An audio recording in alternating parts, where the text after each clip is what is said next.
Bismillahirrahmanirrahim. Assalamualaikum warahmatullahi wabarakatuh. Ketemu lagi dengan saya Siti Maksuma. Untuk kali ini kita akan belajar pengantar akuntansi ya. Tapi jangan lupa sebelum itu klik like, subscribe, share, komen dan juga tekan tombol lonceng. Oke, untuk kali ini kita akan membahas tentang tujuan akuntansi dan juga periode akuntansi ya. Tapi sebelumnya saya cerita dulu nih. Misalkan ini kita sebuah perusahaan, katakanlah perusahaan besar gitu ya, yang go public terutama gitu. Itu kan antara pemilik perusahaan atau pemegang saham itu terpisah dari manajemen perusahaan atau dewan direksi dan jajarannya gitu ya. Di sini dewan direksi ya dalam hal ini yang mengelola perusahaan itu kan harus menunjukkan kinerjanya yang baik kita. Kinerja yang baik juga kinerja perusahaan yang dikelolanya itu juga baik begitu.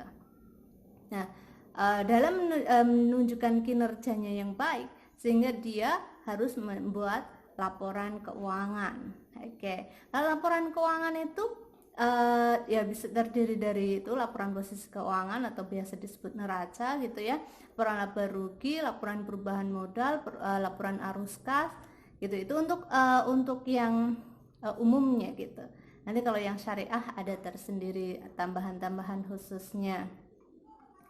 Ada laporan dana kebajikan, ada penggunaan zakat gitu ya, dan sebagainya.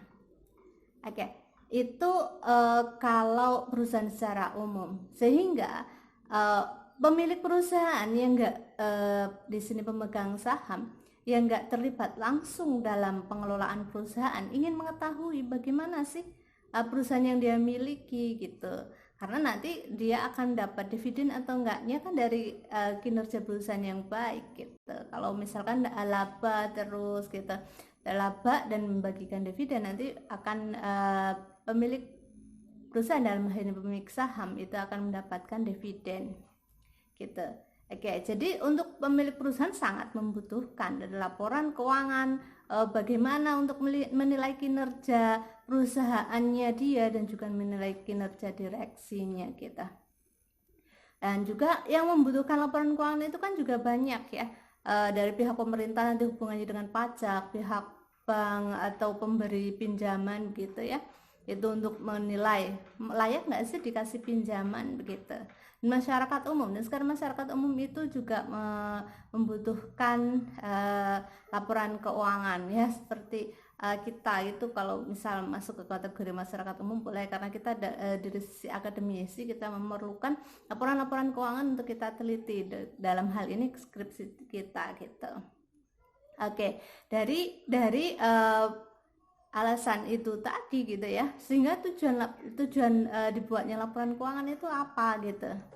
Ya itu tadi, kalau dari segi pemilik perusahaan ya pastinya ingin mengetahui bagaimana sih kinerja perusahaan yang dia miliki gitu. Kalau dari pihak sudut pandang manajemennya itu ingin menunjukkan kinerja perusahaannya baik, sehingga nanti kinerja direksi dianggap baik, nanti bisa dapat bonus juga kalau misalkan kinerjanya bagus begitu.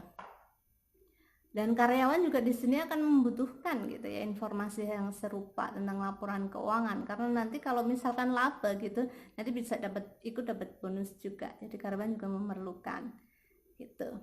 Oke, itu dari kronologi kenapa kok laporan keuangan itu dibuat, karena banyak sekali yang membutuhkannya gitu ya. Oke, kalau kita lihat menurut standar akuntansi keuangan ya, tujuannya laporan keuangan itu dibuat itu pertama menyediakan informasi yang menyangkut posisi keuangan, kinerja serta perubahan posisi keuangan suatu perusahaan yang bermanfaat bagi sejumlah besar pemakai dalam pengambilan keputusan ekonomi. Oke. Yang kedua, laporan keuangan yang disusun untuk tujuan ini memenuhi kebutuhan bersama sebagian besar pemakai. Oke, yang ketiga, laporan keuangan juga menunjukkan apa yang telah dilakukan manajemen atau pertanggungjawaban manajemen atas sumber daya yang dipercayakan kepadanya. Oke, itu kalau menurut standar akuntansi keuangannya gitu ya. Oke, kalau menurut IAI ya, Ikatan Akuntan Indonesia, tujuan laporan keuangan adalah menyediakan informasi yang menyangkut posisi keuangan, kinerja, serta perubahan posisi keuangan suatu perusahaan yang bermanfaat bagi sejumlah besar pemakai dalam pengambilan keputusan ekonomi. Oke, jadi kalau saya tadi kita lihat dari sudut pandang yang berbeda-beda, dan di sini secara umum tujuan laporan keuangannya itu bagaimana. Oke, untuk melihat periode akuntansi ya, seperti yang pernah diterangkan kemarin, kalau periode akuntansi itu kan kalau secara internal kita bisa bikin laporan keuangan secara bulanan, triwulanan, kuartalan, semesteran, tahunan gitu. Karena kita mau melihat kinerja kita itu dalam satu bulan itu bagaimana.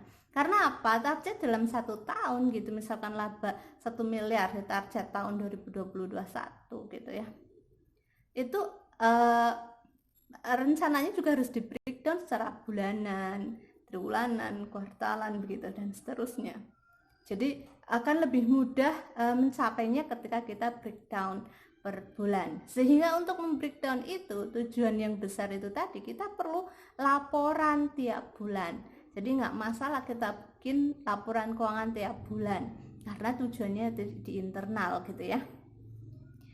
Itu kalau yang secara umum periode akuntansi itu 1 tahun, karena ini yang bisa diekspos ke masyarakat umum itu yang tahunan gitu, karena sebagai bentuk transparansi juga pengelolaan keuangan sebuah perusahaan gitu, dipublikasikan gitu. Itu periodenya 1 tahun itu. Jadi untuk periode akuntansi yang bisa diakses oleh masyarakat umum, apalagi yang sudah diaudit gitu ya.